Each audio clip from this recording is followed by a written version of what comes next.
Robin Hugh Gibb, born on December 22, 1949, in the Isle of Man, was one of the twins of the Gibb family.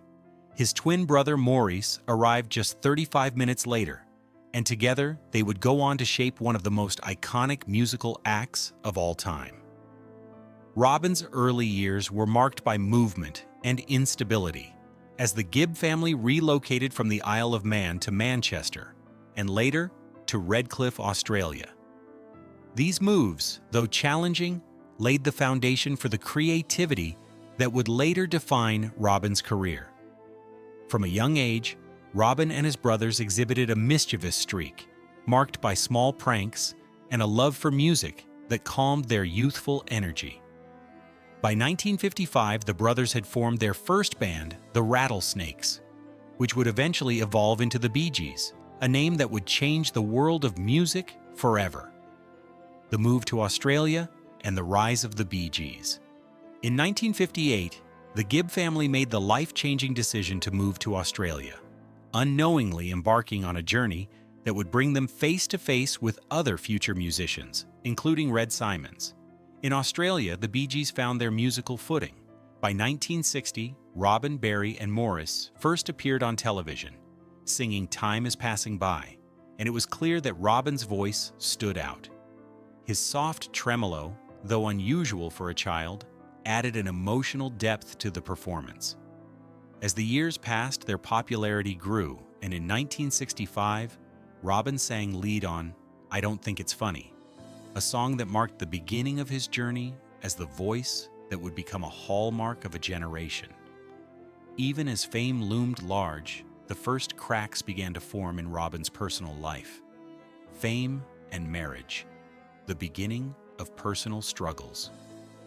By the time the Bee Gees were achieving international fame in the late 1960s, Robin's personal life was becoming just as complex as his burgeoning career. In 1968, at the age of 18, Robin married Molly Hullis, who was the secretary to their manager, Robert Stigwood. Their marriage began in the aftermath of the Hither Green rail crash, a tragedy that left a lasting mark on Robin's emotional landscape. The bond formed in the wake of trauma seemed unbreakable, yet as the Bee Gees' fame escalated in the 1970s, the pressures of touring, living separately, and Robin's growing emotional instability started to tear them apart.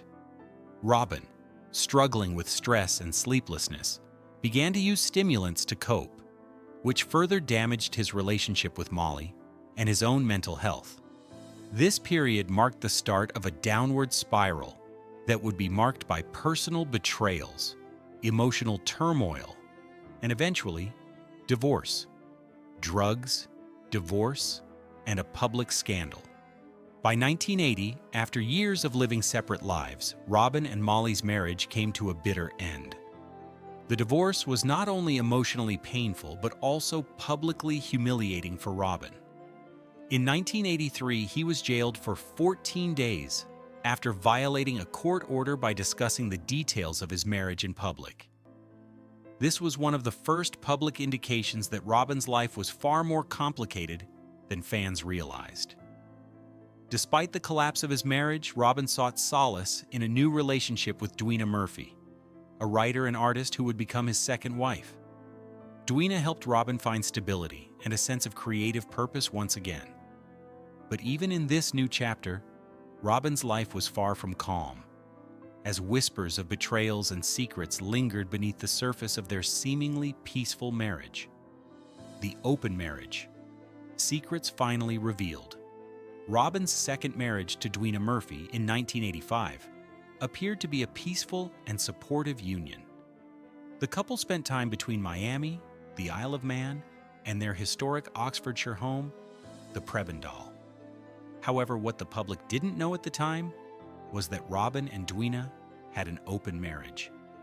This revelation, made public only after Robin's death, shed light on the complexities of their relationship. It was discovered that Robin had a long-term affair with Claire Yang, a housekeeper in their household, and in 2008, Claire gave birth to Robin's daughter, Snow.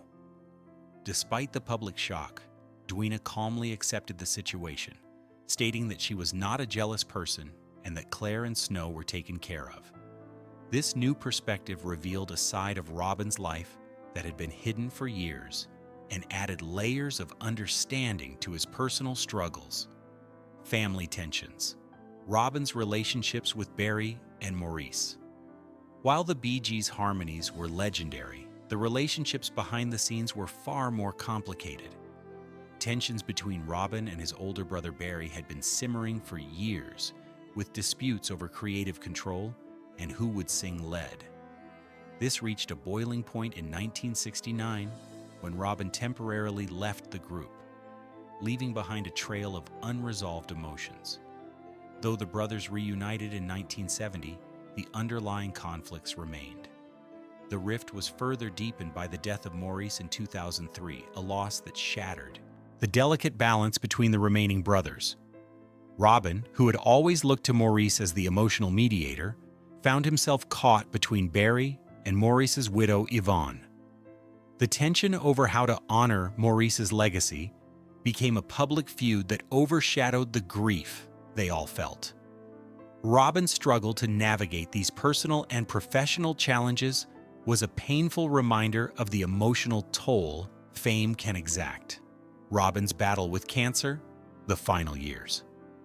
By 2011, Robin Gibb was facing the battle of his life, colon cancer, which had spread to his liver. Despite his frailty, Robin remained optimistic, insisting in interviews that he would recover. His determination to keep working, even while undergoing brutal treatments, spoke to his relentless spirit. During his final months, Robin worked on Titanic Requiem, a symphonic tribute to the 100th anniversary of the Titanic sinking, composed with his son RJ. For Robin, the project was not just about music, but a personal metaphor for his own struggle with illness. In April 2012, after a sudden health crisis, Robin slipped into a coma. But in a moment of extraordinary hope, he unexpectedly regained consciousness, smiling and communicating with his family. For a brief time, it seemed as though Robin might defy the odds. However, his body continued to weaken, and on May 20th, 2012, Robin passed away at the age of 62, surrounded by loved ones. His death marked the end of an era for the Bee Gees, but his legacy would live on through his music and the stories shared by his family. The silence breaks. Robin's children speak out. In the years following Robin's death, his family remained mostly silent, choosing to protect his privacy and shield him from the media's intense scrutiny. However, as time passed, Robin's children, particularly RJ Gibb, began to speak out, not to expose their father's secrets, but to explain them. RJ and Dweena, in particular, revealed many truths that had been hidden for years.